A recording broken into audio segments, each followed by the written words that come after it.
Well, yes, L&T Tech is reacting negatively to its Q3 performance, but that needs to be looked in context with the stock performance that we have seen over the last 12 months.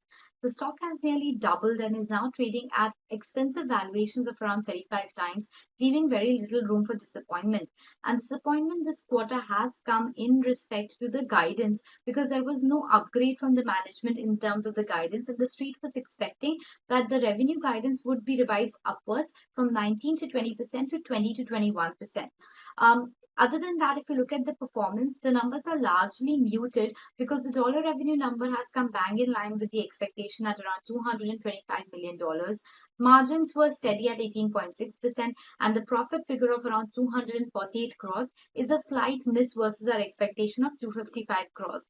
The constant currency number of 4.2% is also a bit of miss because we were expecting a number of 5%. Overall, if you look at the brokerage commentary as well, CLSA, for example, maintains an outperform rating with a target of 6150. They say that the revenue growth was steady and the execution has improved.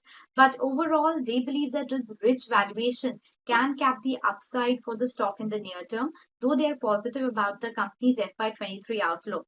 Citi maintains a sell call with a target of 4,430. They call it a soft quarter, though they say that the growth was largely impacted on account of lower number of working days in the quarter gone by, though margins remain a key monitorable for them going forward. They have revised their FY22 to 24 EPS marginally by 0 to 2%. Overall, if you look at the management commentary, they sounded fairly confident. They said that they expect to end the year of FY22 at the upper end of the revenue guidance. Other than that, they talked about how deal momentum had tapered a tad bit in Q3, but that is because some of the deals slipped from Q3 to Q4, and there is expected to be some recovery that will come into the picture in Q4 as well.